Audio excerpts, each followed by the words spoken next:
Coming up on Roland Martin Unfiltered for Friday, May 31st, 2019, a Bowie State student set to graduate murdered by white supremacists in Maryland. But why won't the U.S. Army acknowledge his military rank and honor him in death? We will talk with his family right here on Roland Martin Unfiltered. Also, there's a major battle in California over charter schools, and a sister, Margaret Fortune, beats back the teachers' unions as well as her own state representative who wanted to cap charter schools. We'll talk live with her in that ongoing battle. Also, Trotwood, Ohio is largely a black town devastated by tornadoes.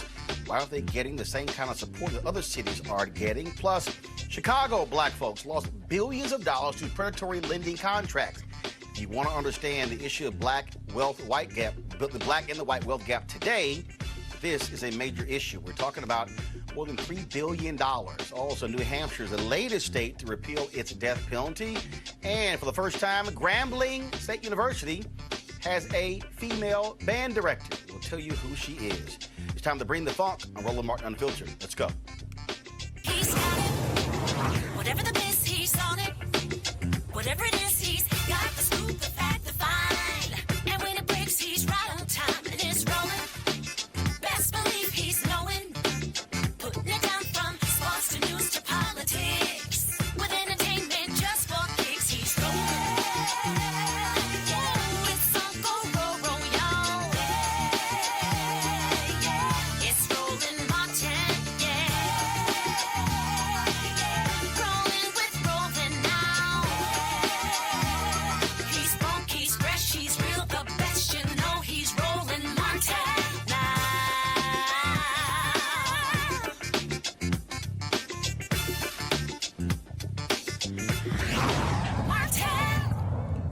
2 weeks after Richard Collins was commissioned as a lieutenant in the United States Army, he was tragically murdered in Maryland by a white supremacist because he died before he received an active duty. The Army has refused to honor him as a lieutenant or grant him any military acknowledgement.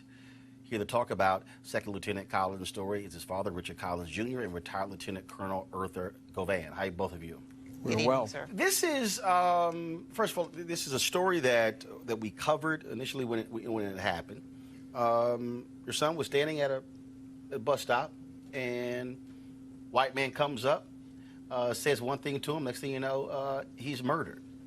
So take us through what you've had to deal with in terms of the military not honoring your son.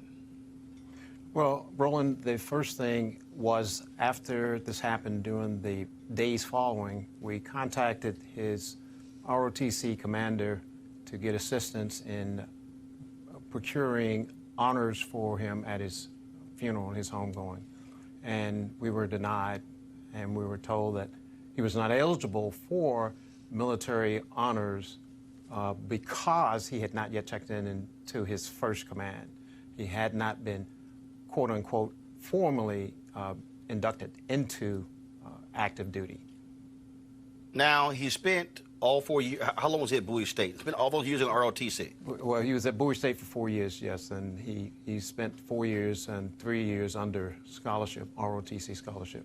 I know I had lunch on Wednesday in New York with Paul Rykoff, co-founder of IAVA, and he said they have been, of course, helping you guys with this, and you've had to deal with all sorts of different things, including getting an ambulance invoice, they said as well. And so you had to deal with all kinds of drama over the murder of your son.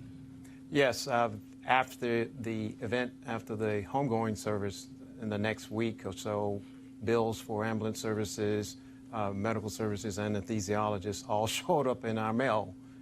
And were charged to us that we had to pay those. So we sought assistance throughout both the county and state and federal legislators to try and get assistance with that. You had other folks who've been in the military who obviously are standing with you. Lieutenant Colonel Govan, let's talk about this. I mean, is this normal? Why, if it is, why should the Army grant an exception? Well, It is normal, and it's part of processes and procedures. Like any organization, the Army has regulations and policies that they must adhere to.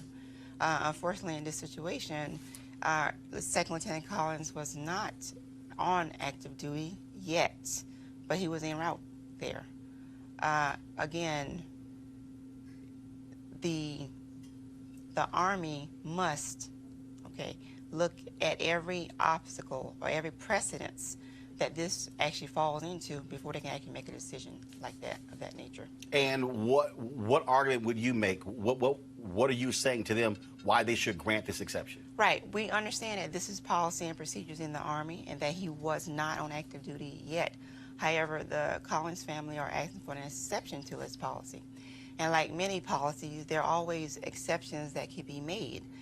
Are you aware of other exceptions? Not in this instance, no. But however, in the Army, there's all kinds of exceptions to any policy within the Army. In this case, what we would like the Army to do is make an exception in this case on behalf of Second Lieutenant Collins.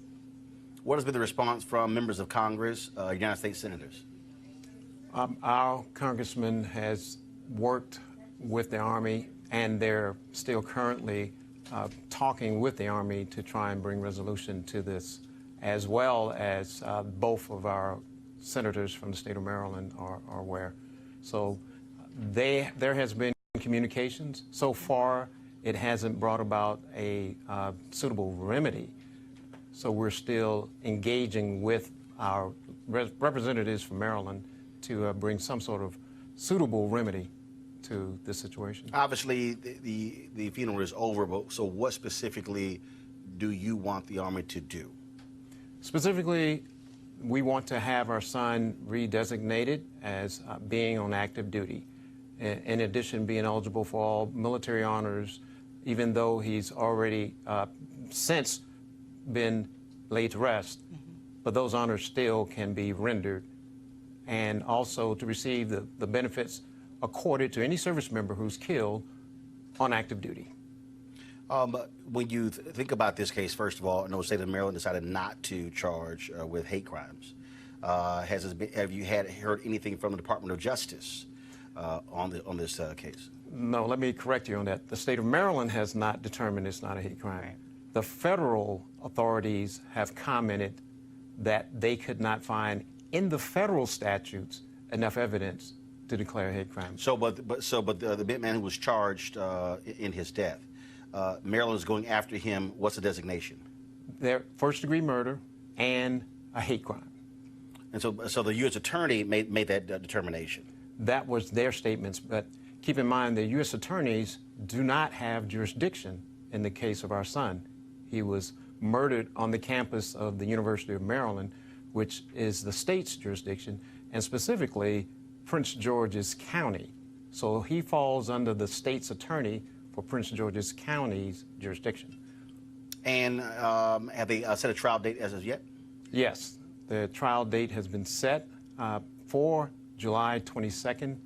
A motions hearing was scheduled yesterday due to some difficulties, unexpected. It got postponed, and now the motions hearing is rescheduled for Wednesday, the 5th of June. Lieutenant Colonel Govan, how are you also mobilizing other members of the military who active also retired to help in this? Well, there are a lot of, actually my friends from the military that I've seek advice and guidance from. And so let's go back to Mr. Collins' point about we want an exception to the policy. Again, that's a process, and it takes a while to actually move that process along. With anything in the Army, there's always a process and procedure and a stumbling block. In this case, we have to get the information, the right information to the right decision makers in the military who can actually grant this exception to policy on the behalf of Second Lieutenant Collins. And at this point, we have not, and for me, from my perspective, we have not reached the decision-making authority who can actually grant or even consider to grant this exception to policy. And who specifically is that? Well, there are several general officers. A general officer is a decision-making authority. Correct a general officer who needs to do this, we have not been able to reach this person yet, this officer yet. However, working with the Secretary of Army in the Senator's office, we are looking to make a meeting or set up a meeting to actually speak to some of the general officers who actually have the authority to make this decision, but that has not occurred yet. All right, then. Well, we certainly appreciate both of you coming on the show to share this with us, and certainly good luck in trying to make it happen. Yes, sir. Thank you. All right, folks, going to go to a break. When we come back on Roland Martin Unfiltered, we'll talk about a variety of issues, including a town in Ohio hit hard by tornadoes, plus what's going on in California when it comes to charter schools. One sister, she has beaten back the teachers union for now. What are her plans next? All of that next on Roland Martin Unfiltered. Back in a moment. You want to check out Roland Martin Unfiltered? YouTube.com/Roland S. Martin. And subscribe to our YouTube channel. There's only one daily digital show out here that keeps it black and keep it real. It's Roland Martin Unfiltered. See that name right there? Roland Martin Unfiltered. Like, share, and subscribe to our YouTube channel. That's YouTube.com/Roland S. Martin. And don't forget to turn on your notifications so when we go live, you'll know it. Hey, folks, they're back. MarijuanaStock.org is another great investment opportunity. If you were lucky enough to invest in their last crowdfunding campaign, you know they raised a lot of money in just a few months investing in legal marijuana farms. Those initial investors now own shares of a publicly traded company. They are certainly on fire. The last time, of course, many of you missed it. Y'all been emailing me. Now you have an opportunity this time for this new investment opportunity that is as good, if not even better, than the last time. I'm talking about industrial hemp CBD.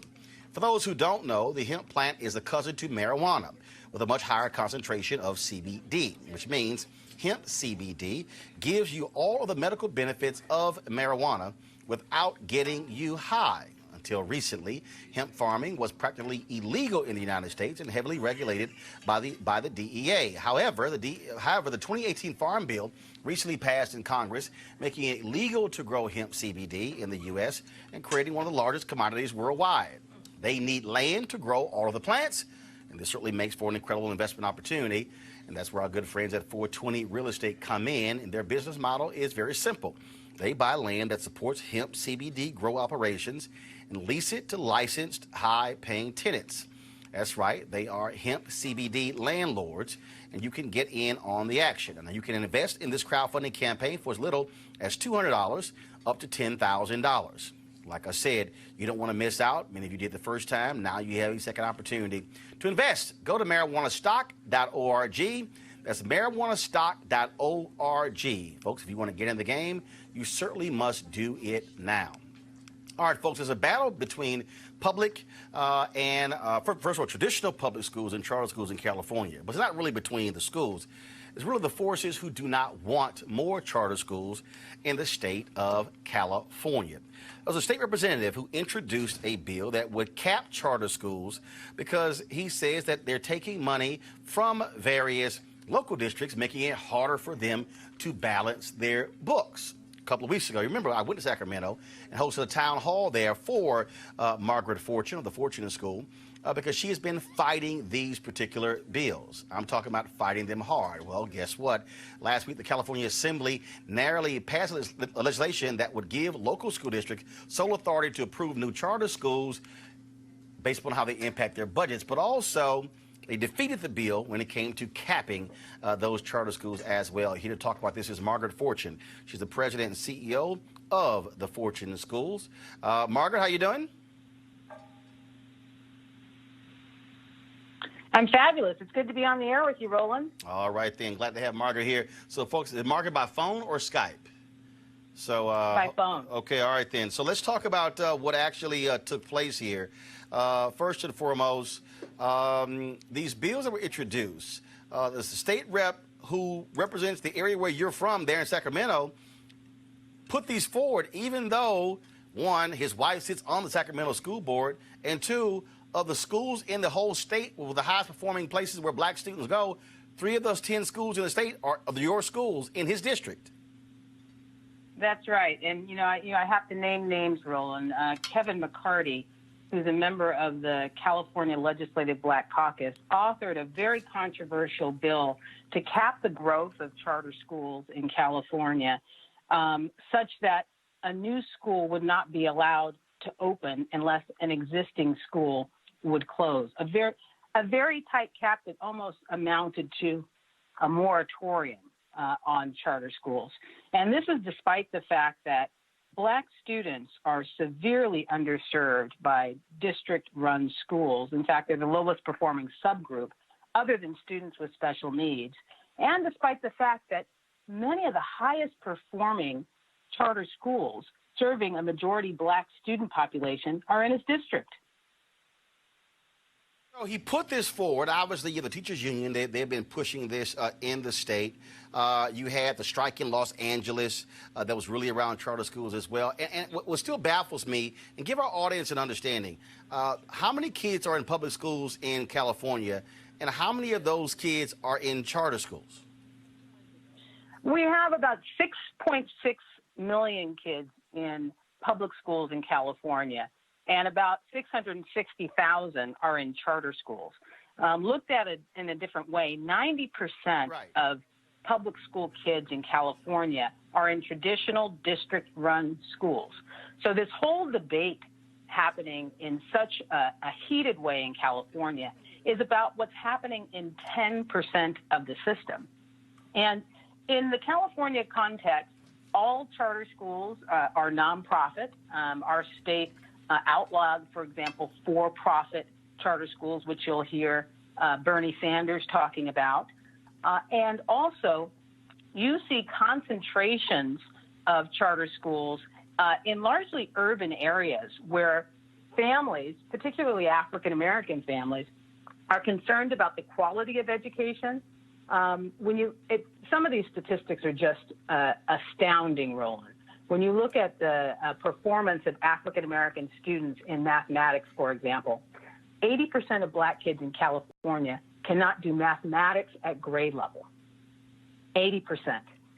If you look at English language arts, 68% of Black kids can't read or write at grade level. So quite understandably, Black parents, low-income parents, Latino parents are looking for free options within the public school system. And what you had in this blue wave over California is the teachers union led by the California Teachers Association that represents, about 300,000 members and is the wealthiest lobby in California, try to take advantage of the positioning of California as the head of the resistance, to use it as an opportunity to say that they needed to beat back charter schools. And you mentioned the LA teacher strike. LA had a recent teacher strike, so did Oakland. And a political tactic in those strikes were for those school district boards, as a part of their collective bargaining agreement with their teachers unions, to adopt resolutions that pointed to charter schools as the reason why they couldn't balance their budgets, and therefore called for a halt to all new charter schools. The reality of the situation, Roland, is that school districts have skyrocketing pension costs, skyrocketing health care costs. They're making agreements in many of these cities brokered by the mayors that are multi-year compensation agreements that they can't afford. And therefore, they're setting themselves up for fiscal insolvency and bankruptcy and state takeover. And rather than deal with the very difficult reality of that, they've scapegoated charter schools. And in the past week, that has been a massive fail as it relates to the concept of a charter cap, which Kevin McCarty, this gentleman I was talking about, authored legislation to do, but also a charter moratorium that we saw co-sponsored by the California Teachers Association and also the NAACP. The state NAACP. But there were breakaway chapters. There were different chapters who disagreed with the state branch of the NAACP and stood with you. That's why this debate has just been fascinating. So recently, in 2016, the state NAACP and the national NAACP approved a resolution that there should be a moratorium on charter schools across America.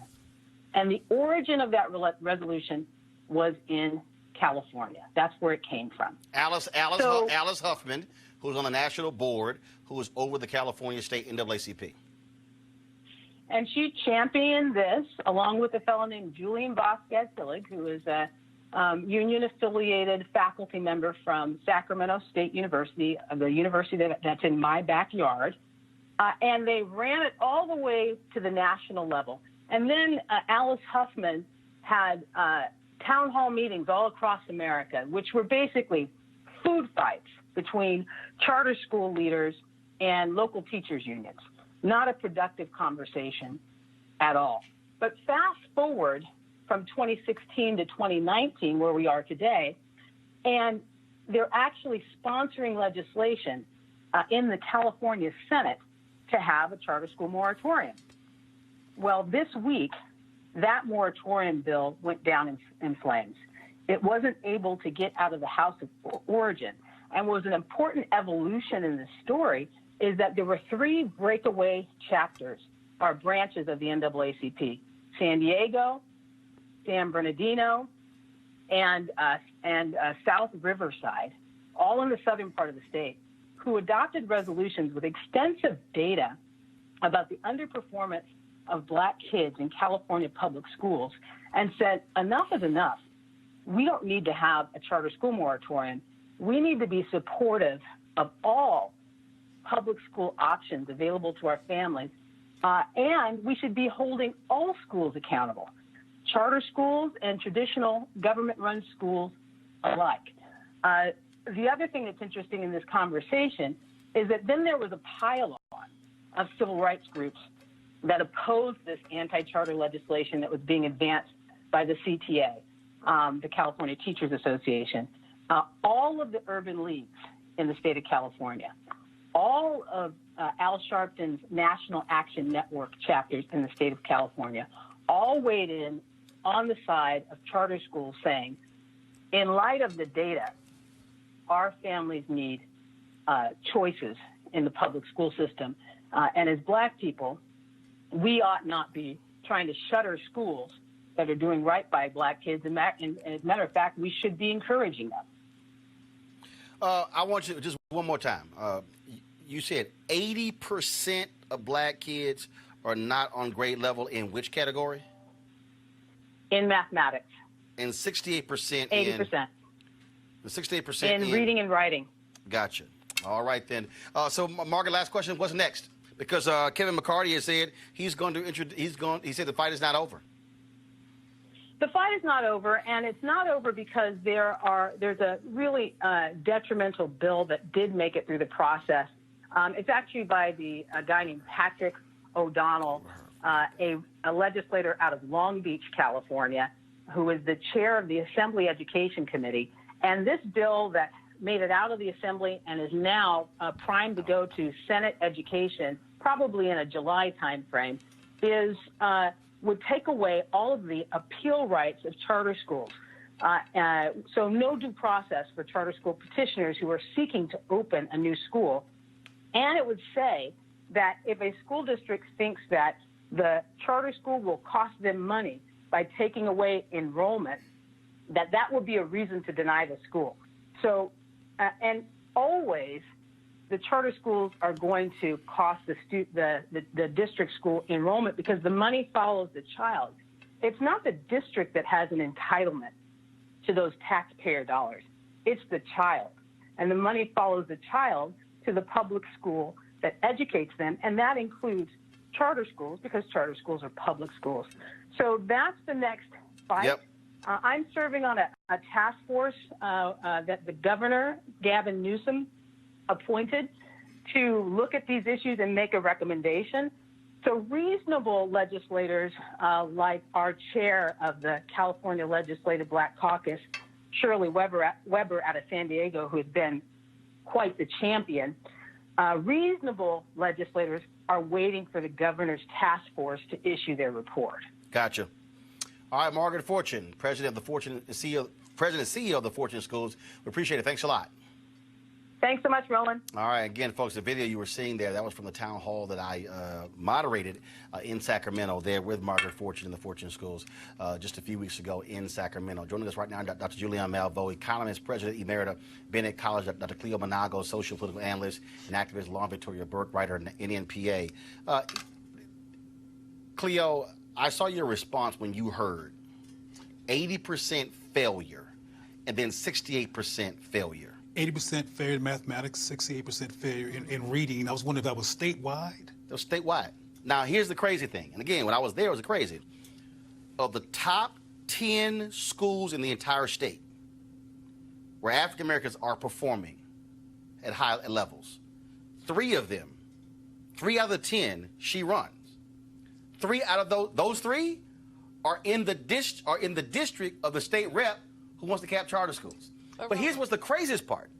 He also had in the bill that if Julianne had a charter school and Lauren, who ain't never had a school, wanted to replace a new charter school, you, who's already successful, can't apply to replace the one that failed. But what's the excuse? What is the explanation to justify what appears to be a irrational decision?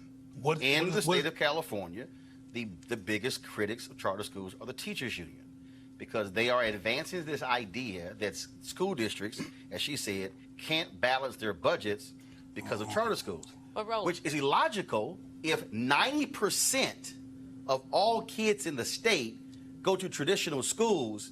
How is it you can't balance a budget because 10% go to charters? Because it's not privately But, funded, you know, it's Roland, publicly funded. Sister Fortune's And when it's work publicly is well funded, known. obviously they It's won't have the money. excellent Oh, finish. I'm going to go Yeah, ahead. so obviously charter schools take parts of public money. So wouldn't the answer to this be to improve the public school system rather than to create a new thing? But here's the deal. Are they improving? Well, 80, no, 68. but we're not trying to fix them. We're trying to create a new thing. under No, charter actually, schools. no, supposedly they are trying to fix them. And my thing is charter schools are fine, but privately fund them. No, but here's the deal, Privately though. fund them. But no, but the charters are public. They're actually public schools. Then why don't They're we using approve the money. public? They're They're using using public money. and that becomes a challenge. Sister Fortune's work is well known, well documented. She's doing good work. At the same time, Roland, I have some pushback around the charter school movement from any number of reasons. Her schools are good. All of them are not. You quoted the statistics. Right. You said 86% can't do mathematics. 80% are not on level with mathematics. And 68% not in language and arts. How does that compare to public schools? Right. I mean, because that's the question. That's the question. Charter schools do better. That is, one second. No. I'm ask you ask the question. That's the state. Those are public schools. That's the state numbers. So how are her schools different? What she did not do in this conversation is say, my schools do this, which is different from those schools. So here's what I know. Right? Here's what I know. Hold on. When you say do different, what do you mean? What are her Better statistics? results. What are her results? What are her statistics? Because here's what I know for sure, is that 90% of most kids are going to public schools. Right. My effort as an activist, as an educator, is going to be to improve the quality of public schools. I don't have a problem with charter schools. Alice Huffman is a friend and a colleague. I think she's come a little hard and she hasn't really quite expressed herself appropriately. No, she's expressed herself. She's just wrong. No. Because black parents ain't buying it. Well, black parents are not buying And when I it. say black parents are not buying it, we literally commissioned Cornell Belcher to do a poll specifically on black parents and their thoughts on charter schools and vouchers. More than 70% of black parents who were polled, when you talk about a Republican pollster, said, I'll put my kid in a charter or a voucher. And here's why. Because this is the problem. This is the conundrum that we are in. Black parents ain't got time to talk about contracts, civil rights groups, unions. They're saying, my kid, not learning. You're right. That's what they're saying. Here's what you're right about. Black parents want the best thing for their kids. Of course. Whatever it is. But we had a education summit at Push Excel on March 17th, which was the anniversary of Brown versus Board. Nicole Hannah-Jones, who's a writer for the New York Times, came and she talked about her work and the ways that we, all of us, middle-class people, can support public schools. And that's, at the end of the day, you can cream a few off, You could take 10%. What happens to everybody else? But hold on. See, this And is, the majority this is in public school system. But this so is, improve the public school system. And you're right to say that black parents don't have time for that talk. That's true. Let's improve where most of the black kids are. But wait a minute. That's the Hold public school on. system. But here's what's interesting to me. When we say, first of all, I agree, let's improve the public school system. Absolutely. But we're still waiting. They're literally. Why are we waiting? We're waiting. No, because we're waiting. siphoning off the money. No, you're not. No, you're not. You're not. No. First of all, no, you're not. You're not siphoning the money off. Because how can you be siphoning the money off? No, you're not. If the money is follows going the to child, right? The money follows the child. That's public Let's money. say that every child has $5,000. I need y'all to explain to me, how is 10%? Some of it's public Hurting money, tonight. Roland. Some of it's public money. I mean, it's you're not private. It's all public money, Lauren. It's all public money. But Roland, there's another issue here. The other issue here that maybe was discussed in some other program is that these schools don't know how to educate black children. And hello, Dr. Fortune's. And I want to mention. Now, hold right there. So, if Dr. Fortune's schools know how to educate black kids. I have no issue. Well, guess what? Well, hell, I'd rather have Dr. Fortune educate more black kids. She's the I exception have and no not the issue rule. with her work. I have no issue with her work. Right. I have an issue with the erosion of public education and everything that it stands No, for. but we're That's still. what I have Wait, to hold say. on. But Cleo just said, wait a minute. If they're doing it because they know how to educate black kids, I was just at J. Zoo School yesterday in Philadelphia. We had a town hall 2 nights ago. I'm in Philadelphia. This is a Jesuit school, independent school, not tied to the archdiocese there. 450 students. 90% of the students there on free and reduced lunch. So I can't hear Diane Ravitch yell, oh my God, are they poor? Oh, they real poor. 450 kids. 90% of their kids graduate, 85% go to college. Oh, and it's open enrollment. Nobody can say, well, they pick and choose. Here's what Roland, but that's unusual. But wait, Come on, that's unusual. Wait a minute. So here's what I need to understand. If you in Philadelphia, go to their school and say, to your point, Cleo, what are they doing to get those results? And we might want to replicate it. That's my problem when we talk about this deal here, because parents are not trying to wait for that mystical, magical day when the grand plan is unveiled, because you know what? They said to the audience and to black children probably watching this so they won't be demoralized, is the inability to properly educate you has nothing to do with your intelligence level. It has nothing to do with you being deficient. It has to do Absolutely. with these systems being culturally out to lunch and unable to understand your path in this society in ways that get you focused enough to learn, take advantage of your genius and your intelligence. This has nothing to do with you being deficient. I want to make that clear. Absolutely. Because we keep on putting out these 60, 80% and 68%. That's why I almost fell to cheers. Like, that's crazy. And I'm from California, and I met all kinds of brilliant black children, because I was among them, that knew how to get through these systems, but it was difficult because the systems were not affirming of black children. And I think, I'll close with this, Well, that no there is... system And has I'm ever going to laugh been because I was a black child who got put out of so many high schools and wasn't even... Cleo, go ahead. I think the inability to work well and succeed with black children is connected to some kind of systemic level of resistance to affirming black children. Here's what I'm still trying to understand. This is real basic for me. If there are traditional schools that work, and there are charters that work, and the numbers are there, why can't they coexist? There's nothing wrong with that. The problem is that But that's not what they want. You're focusing. What I don't understand about this is that why can't the focus be on fixing what's broken in the public school system? Because that is resistance. Where most Because of the that schools is are. because that is There's always resistance. we have been There's waiting always for that resistance. since the creation of public schools. No kidding. And It's it ain't always happened. resistance. It's always resistance. I mean, the basis of public education has always been tracking. And what we've had in the last 40 years as a resistance to that. We've had black folks being elected to school boards. We've had people make differences. But the fact is that, no, anything that's public is not going to help black people.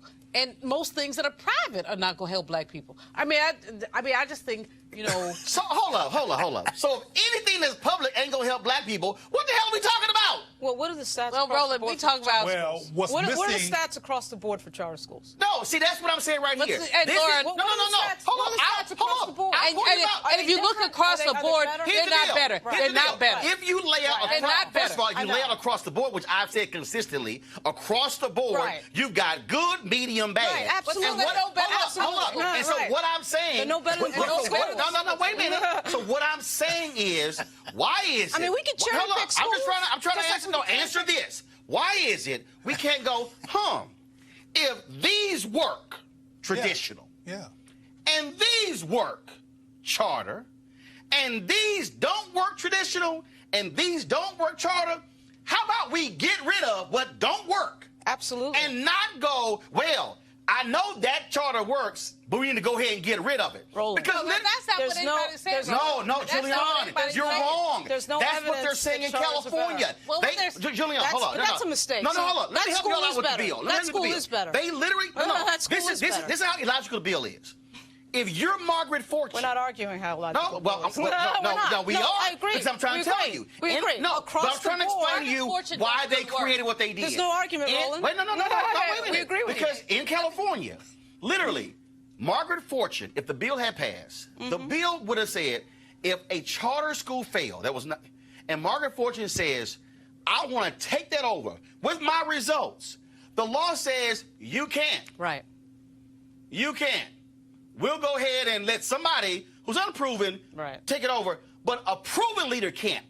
That is the dumbest thing I've ever heard in my life. No one's disagreeing. And it's pretty normal. No one's It's pretty disagreeing. normal, and Well, there are three lines to this conversation. You still have Margaret there? Oh, we have one That's line. somebody said, okay, I'm going to pull Margaret up because she's still there. I realized she was still there. Go ahead. Okay, there's one line that talks about what Dr. Fortune is doing Right. good work. Right. There's one line that talks about what public schools should do, can do. No. I ain't telling what they should listen to do. me. What they are doing. Well, no. Not should. Let's talk about Should the public is school system. hypothetical. What the public school system, Roland Martin, does is educates 90% of our kids. Wow, really? Right. You're Why- talking to somebody who went to public schools K through 12 and 4 years, who didn't even go to a private HBCU. I went to all public schools. I ain't never went to a private school. I drove by private schools. I went to a magnet school. But the problem I have with this is that you have black people who have allegiances to one system, and guess what? I don't agree They with don't you. send their I kids to disagree with public you. schools. I disagree with you, The very Roland. people, I disagree the with very you. people who fight Margaret Fortune, state legislators, civil rights leaders, and others who are black, guess where they send their kids? Not to public school. No kidding. So it amazes me Everyone when in I public hear. life can Well, say they that. kept putting me Everybody out of public life schools. can I say tried that. to No. Members Not of everybody. Congress and senators are And that's sending my their kids to point. private And that's school. my point. Margaret, go ahead. knows that. Margaret, go ahead. This Margaret, is go Dr. ahead. Fortune. I'd like to pipe in and say that I've been an education advisor to 2 California governors, and it is always the practice in California public policy that if schools fail, that we pour more money into them. Very rarely do you ever see consequences actually, even if they're on the books in law, implemented beyond technical assistance. So California is a state that very much invests in more money for schools that are struggling, more technical assistance, more professional development. It has not yielded the kinds of results that we would want to see for black students. Over how many And years? so Dr. Fortune, Hold on. Now, Cleo asked the question. Go ahead, Doc. Answer. since the creation of Title I. But when I was in the Davis administration, and right now we're in Newsom, and before that it was Brown, and before that it was Schwarzenegger. So I'm talking about Davis, right? And all these people, except for Davis, served 2 terms. Are there any white parallels to this? Any white community parallels to this? And I mean very specifically, constantly funding or reaffirming dysfunctional systems that are not effective and keep on going back to the drawing board of ineffectiveness to being effective again for a decade and then being effective again to put some more money in effective for this. Is there a white equivalent to this of apparently not valuing these children's education? There's not, because basically the achievement, it tracks to wealth.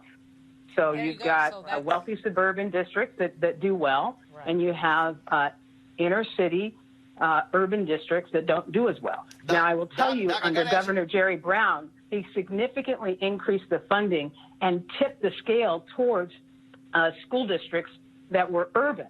And so, for example, when I first started opening schools, the state allocation back in 2010 per child was $6,000.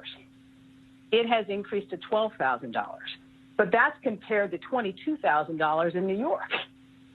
Is So this an issue I of would make the methodology argument that we or all money? need to be. So I need So to ask, hold on. I would make Hold the on. argument. Go ahead. The doctor asked. Somebody asked the question earlier. You were on the phone. The question was, if 80% are failing across California and 80% in one category, 68% in the other, what are your numbers? How are they performing at your schools? So 58% are meeting standards in reading and writing, and 54% are meeting standards in math. So hold on. So just we compare this. So 20% across the state are meeting standards in math. At your school is 54%. That is correct. 32% are meeting the state on reading and writing. And what's the percentage for your schools? 58%. So in both of those categories, you're 30 points higher than the traditional schools. No one's arguing that this No, woman wait, isn't brilliant. wait, Well, you did ask about my results. You did ask about my results.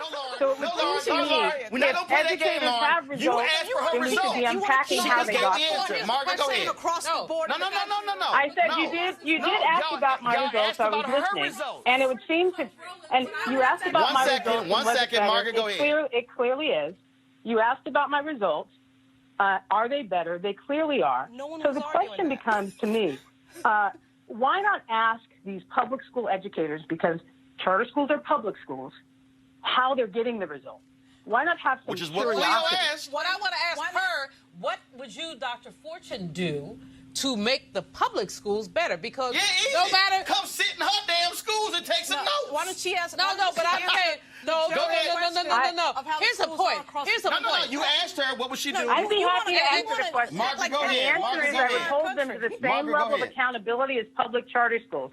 I am up for a review, a public review every single year, a public review against every promise that I've made about what my academic goals are and my fiscal accountability and my social emotional wellness of the children. Every goal I've made goes through public examination every year. And every 5 years I go through a review, and if I haven't met my targets, my school's closed. My father is a retired school superintendent. Even if a school is severely under-enrolled in the traditional public school system, nobody wants to close it, even if it makes no sense for it to be open. But in a charter school context, what we know is that if we don't perform, then we're not going to be doing this work. And so there's a tremendous amount of focus on getting results for students. I think the other thing is that I get to select a staff that is very mission-driven. Very, very low percentages of teachers in California public schools are black. Yeah. 44% of mine are black. And it's because I'm explicitly talking about black students and closing the app. We're not exclusive. We're a public school. We accept everybody. But we do not change the subject about going for college preparation for black students starting in kindergarten.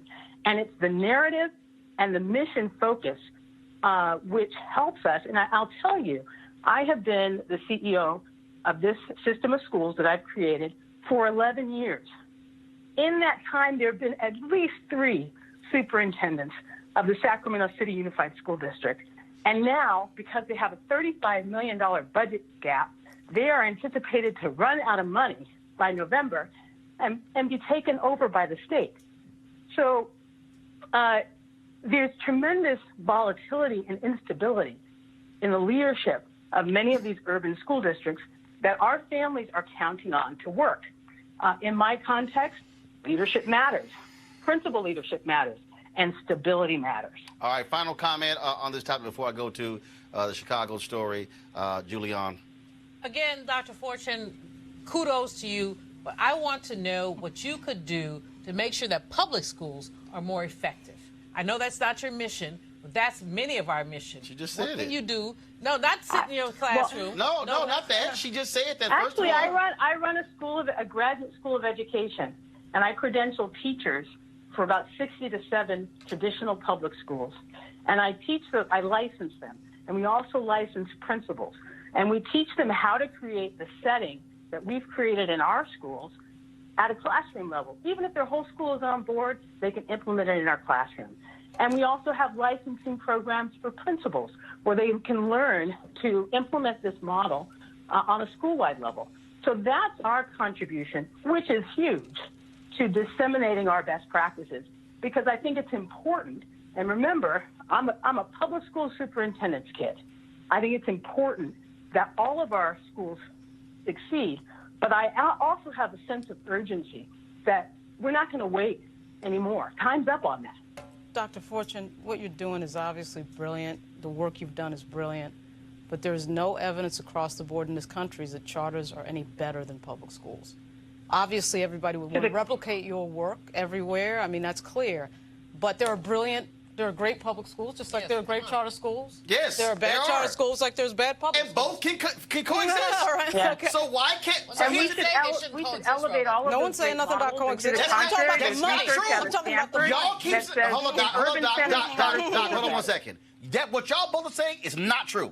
Well, y'all say no one is saying that. Where's the money going? No, that is a fundamental lie. Is this a private? No, wait a What's the minute. funding? What's the One funding on second. her school? No. What's the Now, funding let on me her answer school? you. There are individuals in this country who absolutely say no charter school. We are not those individuals. No. When y'all say no one is talking about the larger context. No, when y'all say no We are one not is those saying, individuals. you should say I'm not saying. All right. But it's We're not not true saying- that no one is saying We're not that. saying it. That's all I first. want, Roland, every parent But has hold on, the right wait. to find No, a school you question their child her thrives. funding? I said across Every the parent. board. I said across the board. There's no statistical evidence That's that correct. charters and Yes, that and what charters I'm trying to say That's to you. not true. correct. That's not No, true. no, no, Look at the Doc, go Credo ahead. report. Doc, Credo go ahead. Institute report out of Stanford. That's not true. Stanford so did there's one research report. that There's shows no an urban evidence. area. There's no evidence that charters are There's better. no But there is Charters do evidence. better. No evidence that We charters just got are some better. statistics Now, that were. obviously, there's evidence that her school is better, and she should be Her school is congratulated. better, but charters by and large, So powerful charters so- are a great charter. Cleo, go ahead. We just heard some statistics, if I'm not, hearing You heard things, one study. that we heard 80% of mathematics Right. failure. This is her work. Hold on 1 second. In the Right. state of California, Right, you're right. 80% of black kids Absolutely. in traditional public schools across the state of California, In California. are failing when it comes to the issue of math. And Not 68 reading at when level. it comes to reading, Reading but is 68. But she has better statistics in terms Yes. of. But she So- has better She statistics. does. There are Yes. existing statistics, though, because this whole conversation is happening in the context of California. Right. Right. And that there's resistance to replicating what she's doing, use their best practices on a systemic level. There's no resistance. I'm just making Wait a a minute. point. If there's no resistance, Oh, indeed there are. oh my That's God, why you can't say there's no going to the resistance. legislature. You can never be on They I'm want to okay. cut off the No, growth. no, no. There They is don't want charter legislative schools to grow. resistance. There's legislative resistance to charters. There's no resistance Because, to no, saying she's there's better, Roland. legislative Relax. resistance. No. Relax. Lauren, you're wrong. Relax. Lauren, here's the deal. There's You no are- proof that charters are better than Okay, public schools across Lauren, the board. Lauren, across this the is- board. this I is- want you to look at the Across This is Credo the report for mistake. Not just Stanford. California. See, this is the Yeah, mistake that you keep okay. making. This is the mistake that you All keep y'all. making on this one. And that is very simple. I can show you great charters, good charters, Right. bad charters. I can show you great traditional schools, Right. Agree. good, bad. Agree. What I am saying, which somehow you're not hearing, is there are individuals who don't want the great charters. We knew who don't that want an the hour good That's not the charters. case, We knew that Roland. an hour That's just ago. not the case. The case It's is not that the case. In California? Hold up, Dr. Fortune. Are you not dealing with Yes, sir. people? Are you not dealing with people who do not want you in business? Yes or no? Who was arguing that? Yes. Are you dealing with the largest funder of Democrats in the state of California who do not want you in business? Who would that be? Yes. That's the California Teachers Association. Right. I'm at the Are you- California Who Democratic was arguing Convention that? right now. Are you and they only dealing? joined. Are you dealing with state legislators, including one in your home district, who do not want to see you in business? Yes. There's your proof. That sounds like That ain't resistance. proof.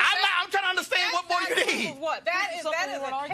That is a case. That is a case and what? it's not proof. Again, I'm That's gonna give a the case sister and not all proof. the kudos Oh, my Lord. that That's she a deserves. stretch. Right. take- That ain't even a stretch. I'm wanna like, take- I don't know what we were drinking before the show, but to somehow, Like, my to craft is somehow Diet Coke. not believe that there are people who do not want to see the Margaret Fortunes and the Steve Perrys and the Tim Kings and the Gestalts and the others. And what I'm saying is this here. I went to traditional schools. All I'm saying is this here. If I believe in good, great, what works for our kids. Sure. And what I don't will disagree do, with you. I'm going to fight sure black agree with you. people who will say, no, we don't want any more of that Roland, because Roland, why roll can't it we back. just fix this? Well, hell, we've Okay, been I know- waiting on wait a this, minute. and I that know this car's is your still show. broke, I and know they this- driving us nowhere. Roland, 90% I know of the this is kids your are show, but there. let's just roll it back for a minute, if you don't mind. So, I think we all agree that our kids are entitled to the best opportunity to learn, Absolutely. whether it's charter, public, whatever. I Magnet, think we, homeschool, online whatever. school, I think we all agree schools, with private, that. parochial, you name it. But I also believe that there's been an attack on public education that we need to repel. I feel very strongly about that. Dr. Fortune has What's my the- kudos. Tim and Steve Perry, they all have my kudos. But let's look at the public education system that's educating most of our kids. Do you know what what I'm must we attacking? stay? 90% of the kids 80% are. not passing math. We're 90% I'm of the attacking kids are. 68% not passing Where reading. 90% I agree of the with that. kids Well, we can Dr. fix Fortune, that. Dr. But Fortune, we I can gotta fix go- that. But We can we fix can't- that. we Let me haven't- know when it happens. We Dr. haven't- Fortune, 90% of the make your kids final For comment, 40 please. years? Dr. Fortune, go ahead. So here's the thing. We should all be, and I consider myself, advocates of public education. There's no reason why 90% of the system needs to turn on 10% and point to them and say, you ought not exist. The thing is, education is competing for resources with health care, with health and welfare programs. We should be united in marching for more support and funding for all of public education. But this constant war that's being launched quite clearly by the California Teachers Association, because they never wanted us to exist in the first place, is a distraction for the black community on the real issues that are afflicting our kids. And if we could somehow coexist and maybe even develop a sense of trust, then we can unpack some of these practices from high-performing environments, whether they be public charter schools or traditional schools that are serving black students well, so that more can have that experience. But as a black community, we need to be holding everybody accountable and not fall into this bickering about what delivery system it is. From my perspective, if you are effective in educating black kids, I'm going to support you regardless of what your delivery That's right. system is. Well, I Well, go like Dr. that. Fortune, you said something that was critical. You said that the state of California could very well take over the Sacramento school system. This is how I look at it in terms of what works and what doesn't. If you're killing it and you're outperforming somebody else, I'd rather you run 10 more schools. And you know what? If you're killing it with 10 schools and they still failing, I say give you 10 more. Why? Because it's our children. But what happens is we keep having folks tell us to accept mediocrity and waiting on that promised land for that ship to come in. And we have another generation of black kids who are going through these systems. In fact, when I did your town hall there, I cannot remember the woman. She was a longtime educator. There's an initiative for kids to qualify for the California state schools. Didn't she say only 7 black children in Sacramento qualified on all levels for California state universities? What is something like that? It was alarmingly low, and that was a retired school superintendent of one of the area districts in Sacramento who's serving on an advisory committee to the Sacramento Unified School District. Yeah, she said, a very credible source. Yeah, she a said full career in traditional public schools. Yeah, she said that what they do is, she said, in terms of in the Sacramento school district, in terms of students who qualified on all levels to enroll in California state universities, 7 black kids in the whole district. And our That, tax to dollars me, pay is for an that. abomination. And our tax dollars pay for that. Dr. Fortune, we appreciate it. Thanks a lot. Right. Yeah, Thank you. Yeah, our tax dollars pay for it. Right. Our tax dollars pay for it. Roland, the Teachers Association is valuing control and tradition, including dysfunctional tradition, over being effective and over being able to replicate systems that have worked to educate black children. They're valuing control, and they're valuing their presence and them being relevant as opposed to being effective. Right. And that kind of thinking has messed up a lot of black opportunity. At the same time, Cleo, I mean, I agree with you like 90%. But I also think that the CTA and the teachers' unions have been very effective in keeping their job? No, protecting black teachers. There is a racism in the educational system that black teachers have been subject to. Let me tell you and something. we have to deal with that. I have spoken to the AFT, the NEA. I've spoken to numerous education groups. And you know what happens? When I stand in front of those groups, black teachers, and I say, how many of y'all know teachers, principals, and administrators ain't got no business involved in education? Hands fly up. No doubt. Well, Hands fly up. And so here's the deal. I'm tired of us putting the cover and a new coat of paint on sorry. My deal, I'm telling you, I don't care if the problem that we have is we think that the current school system is a delivery system. It's not the delivery system. If you have 100,000 kids and X number goes to traditional public charter, magnet, homeschool, online school, parochial, vouchers, or whatever, and it works, I got no complaints.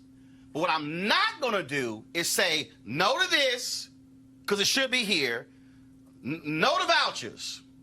No, even though we support our kids going to private HBCUs, which is government taxpayer dollars in the form of a voucher. It's called a Pell Grant. Same thing. We ain't got no problem with our kids going to private HBCU. You ain't got me on that. You ain't got me on that. No, but we don't. I've been saying because the same Pell we ain't got no goes to problem. public education. No, but guess my point. Right. My point is, though, we got no problem when we say who goes to Morehouse or Spelman or Houston Tillerson or private HBCUs with taxpayer dollars, but then we say, oh, no, I don't like a voucher. It's the same thing. Literally the same thing. What I'm tired of are seeing black people having to bear the brunt of failure. And if we got black educators who can take a charter school and teach our kids better than them, I'm saying I'm down with it, 100%. I don't mind. I think that anything that a parent does to make sure that their child has maximum efficiency in education, I'm with that. And that's why they don't care about the NAACP moratorium, which I said when they did it, ain't gonna do squat for black people. You didn't make the same speech about good public schools, though. What? The speech you just made, you can make about good public schools. And I have. And I'm saying coexist. But there are forces who do not want them to coexist. They want to see Tim King shut down.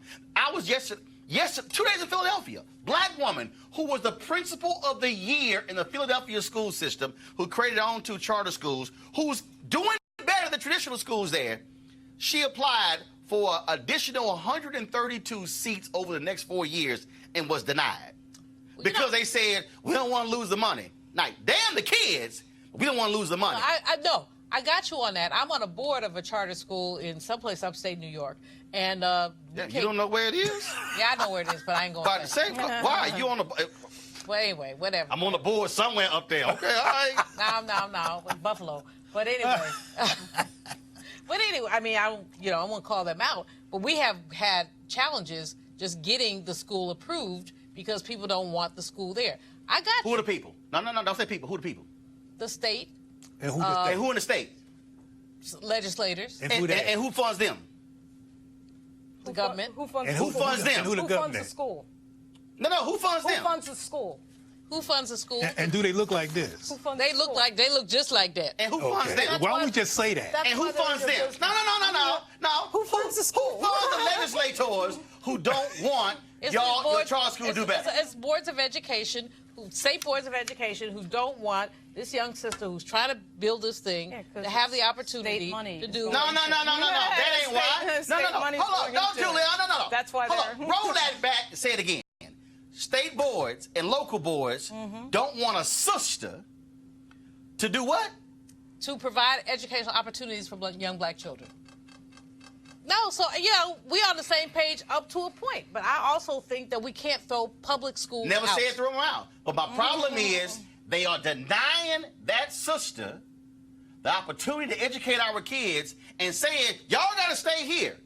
And they failing here. That's right. And if black people are saying, y'all shouldn't go nowhere, hell no. If that sister can take 400 and educate them and do well, I want her to get 400 more and 400 more. So you'll speak at our next fundraiser, right? I ain't got no problem doing it. That's why I'm doing this school choice is the black choice. But what I'm sick and tired of black people making excuses for failed systems and Ain't being nobody making excuses. No, Who's that's making not excuses? I'm not making People, what I'm people doing in have made California, excuses. there are people. Y'all, I'm not making what y'all talking about? I'm But I've been looking at dealing with it. structure. I'm looking at stuff. We Okay. do know like if People- I've been, hold you're on. watching I've been this dealing with them. Black people. I've been dealing with them. These black people- black civil rights people, black state legislators, black city council members. We do know what black you're dealing with. commission members. No, I know exactly what I'm doing. I've traveled. No, I said we know what you're dealing with. No, We see it. I'm dealing with We see black it. people who are standing in the way of black success in education and making excuses. That's what they doing. I'm going to a break. Yeah, you need to go to break, bro. Okay. 11 people dead in Virginia. I'm going to a break. Y'all go ahead. I was like, He can go to break. We keep talking. Somebody. You want to support Roland Martin Unfiltered? Be sure to join our Bring the Funk fan club. Every dollar that you give to us supports our daily digital show. There's only one daily digital show out here that keeps it black and keep it real as Roland Martin Unfiltered. Support the Roland Martin Unfiltered daily digital show by going to RolandMartinUnfiltered.com. Our goal is to get 20,000 of our fans contributing $50 each for the whole year. You can make this possible. RolandMartinUnfiltered.com.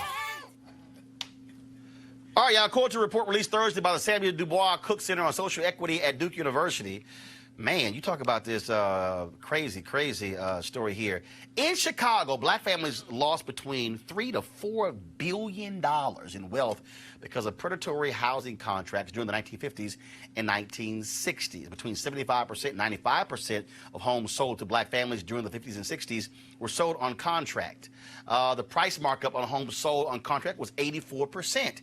African Americans who bought on contract paid on average an additional $587 in current dollars more a month than they had a conventional mortgage.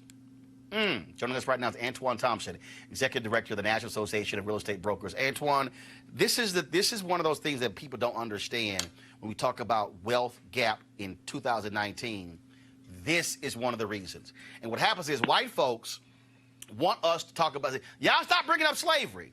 And I keep saying, all right, fine. For the purpose of the conversation, I ain't going to bring up slavery, but you can't ignore what happened during 92 years of Jim Crow. And if you're talking about 50s and 60s, that means there are black people who are alive today who were impacted by this generational wealth stolen as a result of racism and white supremacy. Antoine? Yes, sir. Go right ahead. Good evening. Good evening. Good evening. Yes, go ahead.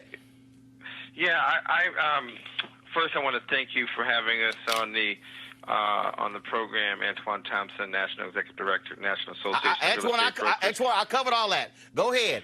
We're talking about. Yeah, I want to just first say you are right on about the issue of so often, not just conservatives, but even some progressive whites often want African Americans to forget about not only slavery, but Jim Crow, and the fact that from the freedmen's banks all the way up to the present, there has been this constant effort whenever African Americans try to own land to either give us bad loans, bad mortgages, to shut us out of the mortgage market, and in addition to that, come up with different schemes to take property from us, from our farms all the way to the present with our homes. So this issue about contract loans is not a new thing, and in fact, it's actually on the rise again in the United States of America. And so how do we take this report and then speak to folks today?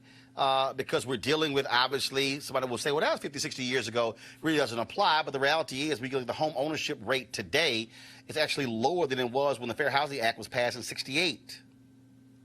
Yeah, no, you're absolutely correct. So there are a few things. One is that I think, too, some of the things we were talking about earlier, we've got to make sure that African Americans and non-African American elected leaders are doing their job to make sure that we're educating our community about protecting the land that they do own, making sure that fewer African Americans are losing their property because of bad mortgages, because of deed theft as well, which is another thing that's happening across the country, making sure that people are not getting into these contract loans. That's not an old thing. In fact, that is on the rise in many urban and rural communities today for African Americans. So we've got to educate our folks. And then we've got to make sure that the laws that are on the books, that they work for us, because just every 20 years or so, there is another effort to either burn our land, steal our land, give us bad loan products in the 40s, and whether you're looking at the contract loans in the 40s, 50s, or 60s, or if you're looking post Fair Housing Act from 68 to 71, there were a number of bad loan products that were sanctioned by the federal government that were also given to African Americans. And then we talk about in our current era of the early 2000s to the present, when we talk about subprime mortgages, and the fact that many people got bad loans, and African Americans disproportionately lost their wealth, lost their homes, destroyed their families, devalued properties and entire neighborhoods. That requires consistent advocacy on behalf of not only our elected officials, but all community stakeholders. All right, Antoine Thompson, we appreciate it. Thank you so very much with NARAB. Thanks a lot. Thank you. This is what amazes me. First of all, this is why I really can't stand any of these cable news networks. I can't stand any of them, because when they have any of these conversations, when we talk about resources and wealth, things along those lines, I swear none of these people have ever read a damn book. They've never understood the history of America. And I just sit there and I look. First of all, I can't even watch them anymore because they don't want. No, ain't just dumbed down. No, but just, they don't want just to always being dumb.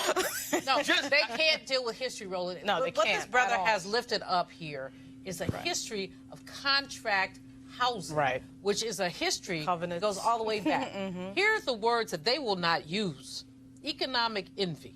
And this is a thing that I've been doing a lot of research on lately, starting with Memphis, Ida B. Wells, looking at Wilmington, looking at Tulsa.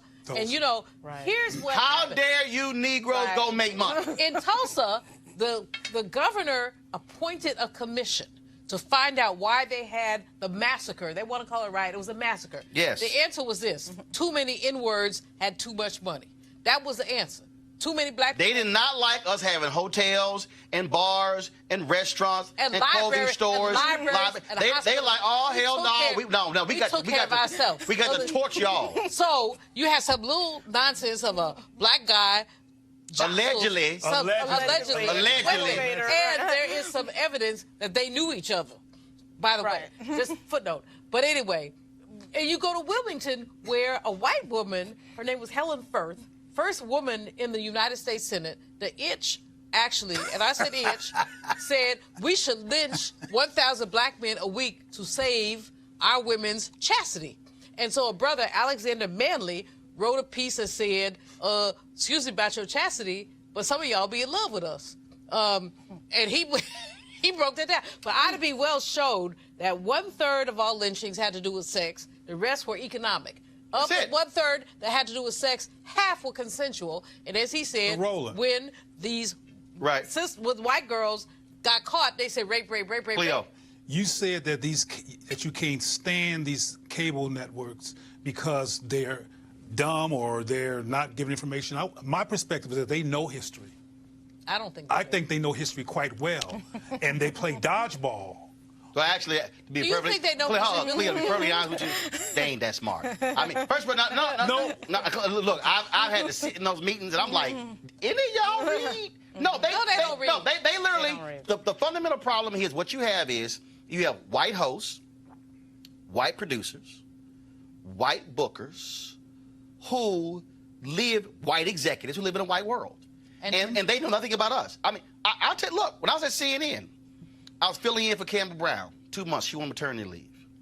And so it was rough for them because they were like, One, they thought I was just supposed to be like the happy, just like, oh, I'm just sitting here. I'm going to sit here, just fill in. So whatever y'all give me, I'm going to read. That didn't happen. They had one producer, Claire.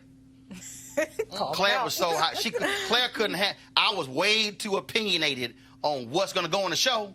Claire just said, I ain't working with him. Send me to the Anderson Cooper show while he filling in, because I ain't working with him. Yeah, Claire. I'm going to call your name. But here's what happened. We were talking about education, and I said, book Jonathan Kozel and book Floyd Flake. Oh, boy. They didn't know who they were. No who that idea is. Right, exactly. Floyd Flake. We were in the newsroom. I said, I'm sorry. Don't none of y'all know Reverend Floyd Flake, member of Congress, pastor of Jamaica Queens, president of Wilberforce? No idea. No, we and our history don't even exist to them. So you bring it up, and they go, really? But Roland. Oh, my God. Cleo, go ahead. I'm going to go to you. Cleo, go ahead. Every February is Black folks a relatively relevant month. No. It's only 3 black people in February. Let me Dr. King, Dr. King, and Dr. King. Let me finish. And no sisters. Let me finish. I just named the 3 black people they named. Okay, right. Dr. King, Reverend Dr. King, and Reverend Dr. Martin Luther King. That's the only 3 black people who get mentioned. Go ahead. But let me finish. Let me see if we can do this without me being interrupted. Let's see. Let's try. Let's try. And I've literally purposely studied and focused on this phenomenon. Every February, y'all black people are relatively relevant, and they do a black thing. One year, Anderson Cooper did a study, a recreation of the Ken Clark Doll study. The doll study. I was there. And the doll study, the terminology they used to describe black people who chose the white doll was that they had a white bias. And one of the, which is a racist, white supremacist, milquetoast way of describing internalized white supremacy myth. But anyway, they talked about the fact that everybody in the study, these were children, all had an anti-black bias. Yep. And all had white bias. And then they described a horrific phenomena that distorts black self-concept, but they went on to the next thing. They didn't deconstruct it and talk about the casualties of it. Well, why I didn't expect. Look, I don't expect. Because it was only about the doll. I didn't expect it. It wasn't about going deeper than mustard on a hot dog. Right. So my point is that there's some things they know, but they don't GAF. You know what that means? I know you know what GAF means. They don't give a frying pork chop. And there's things they know about in terms of it's called GAB. Murder and black people. They know all about these contexts, but they don't really care. No, Cleo. When I say, first of all, there are some who have no clue, don't know, and don't care. A lot of us don't know and don't have a clue either. That's very true. Somebody on YouTube just said that. But I'm going to tell you, Lauren, I'm going to go to you. You mentioned, Julie, I mentioned Tulsa. Tim Madigan, we worked together for Fort Star Telegram. Tim Madigan grew up in Iowa. The best, I mean, he was like lauded as the best writer in the whole newspaper. When he started working on the book on Tulsa Race Riot, he worked on the article, then he started working on the book. And it was as if he got hit by lightning. No, seriously. He went, when he read the stories of elderly black people kneeling in their homes and white folks busted in, putting guns to the back of their heads and blowing their brains out, Tim Madigan said, oh my God. He said, now, for the first time in my life, everything that has happened with black people where there's been outrage, I now understand. When I interviewed him, he said, I grew up in Iowa. I ain't seen anybody black till I went to college. He said, and every time something happened, Rodney King, he said, I really didn't understand why black people were upset. He said, but it wasn't until doing the research on the Tulsa race riots. And then he started tearing up. He said, then I got pissed. He said, I got pissed because I was never taught it. I had no idea. Nobody teaches and, this. And now, and the reason I'm saying this because he just passed a bill in Oregon where a little kid pushed it through mandating Holocaust teaching in Oregon schools. I ain't got no problem with that. Well, what about but the Holocaust did not happen here.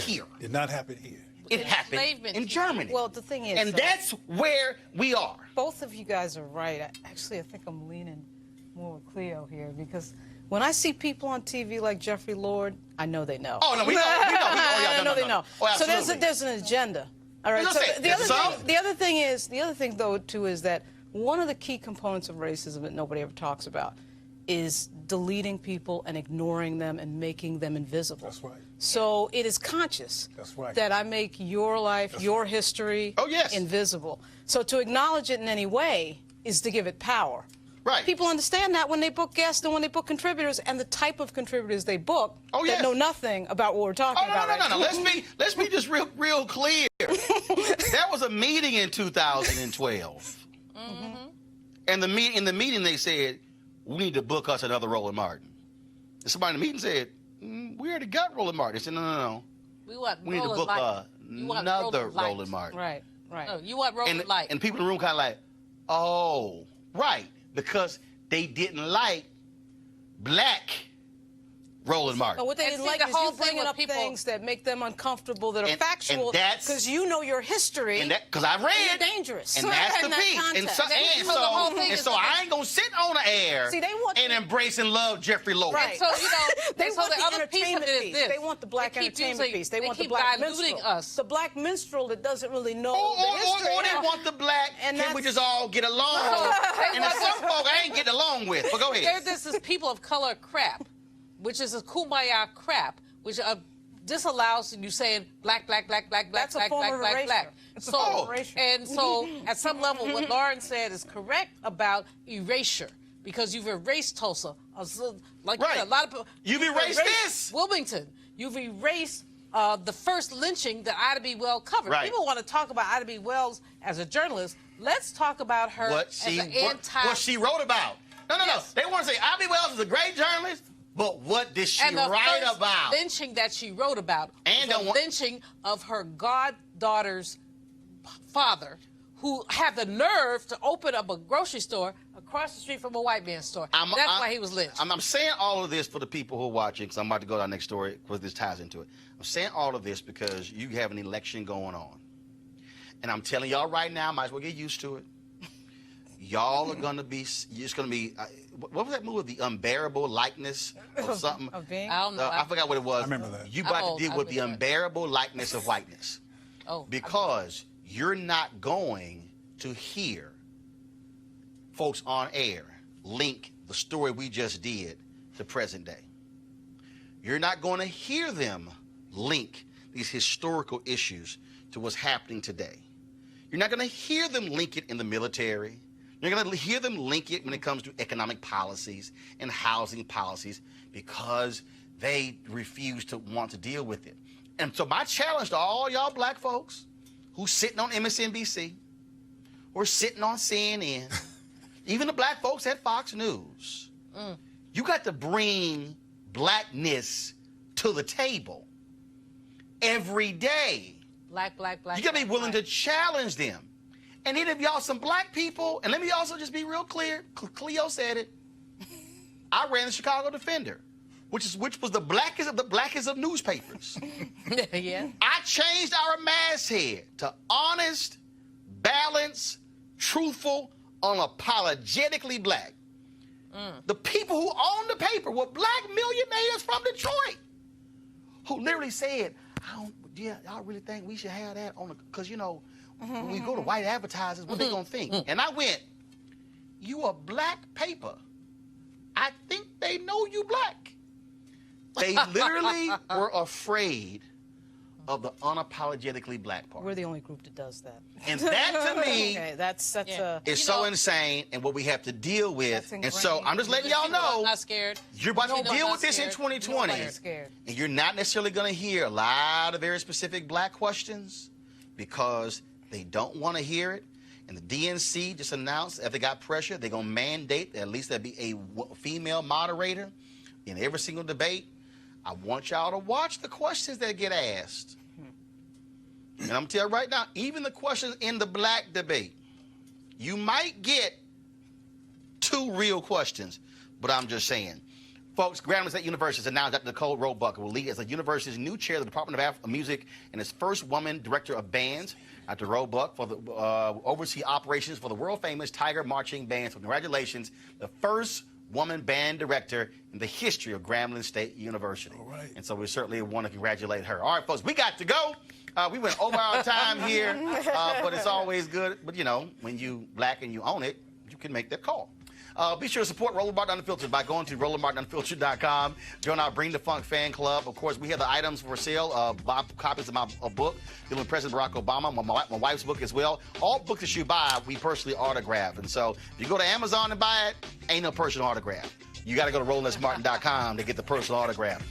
If you are part of our fan club, you have a discount code when you can check out, you get a discount on those books as well. And so we certainly want you to support us. And again, this is critically important. Y'all ain't going to hear this conversation anywhere else. Y'all ain't going to hear the spirited conversation about charter schools and traditional schools anywhere else. So if we don't learn to financially support our own, y'all heard Julian talk about Tulsa. Guess what? It was black people who were supporting black hotels and restaurants and ice cream parlors and things along those lines. And so we got to have black folks who will stop saying, oh, we want to see this, but then we want somebody else to pay for it. I'm just telling you right now, if you don't support this show, it's not going to exist.